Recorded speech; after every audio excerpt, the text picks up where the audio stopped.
And Brett, I suppose no one likes this weather, but do you accelerate in bad conditions? And give us a little bit of an idea of what it was like out there the last, well, really almost the whole race, because it was raining majority of the time. Yeah, it wasn't too bad at the start of the race.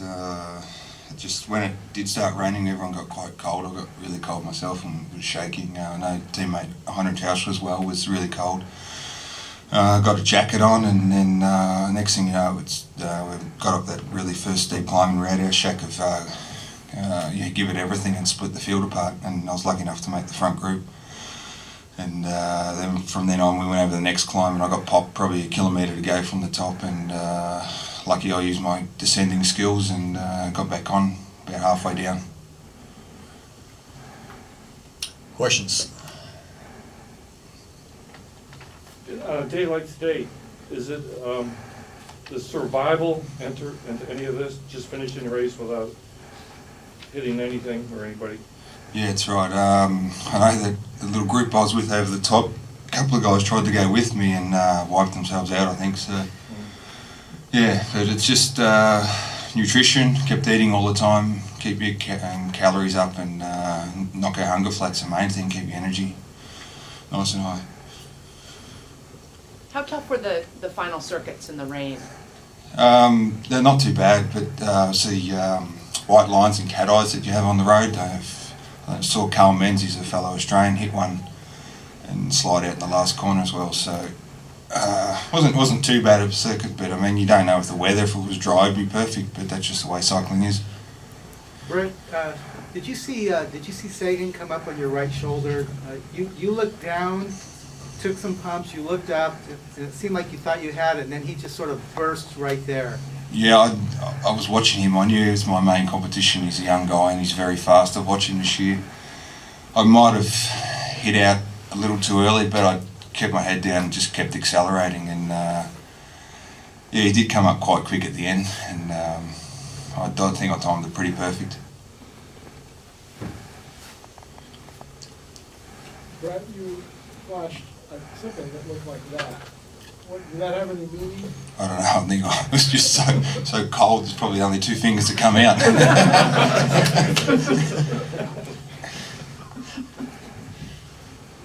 Going into the day, did you have any notion that this might be a good day for you with the conditions?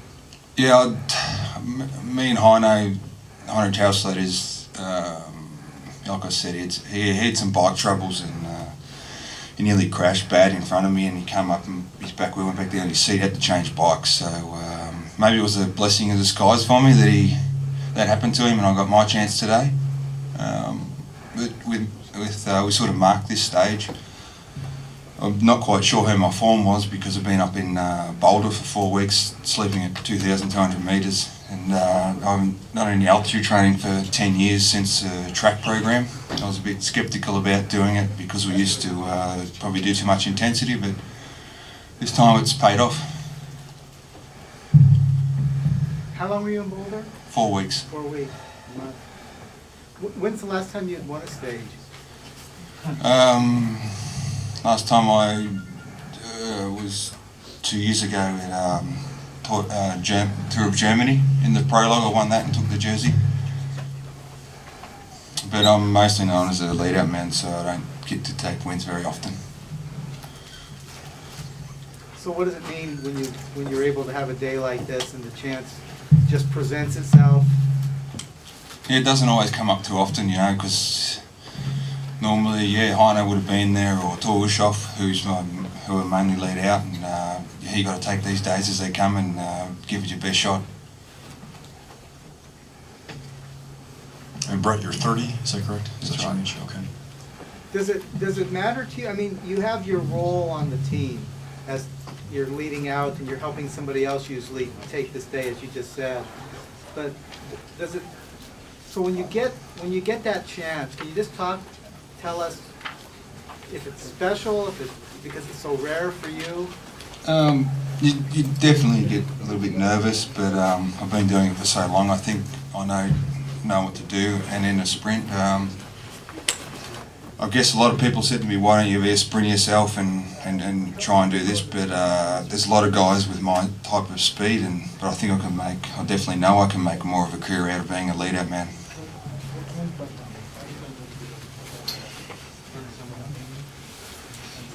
On a day like today, how do you keep yourself out of trouble as far as avoiding crashes? It's like you get either be on the wheel, out of the wind, but in difficulty, or what's your strategy?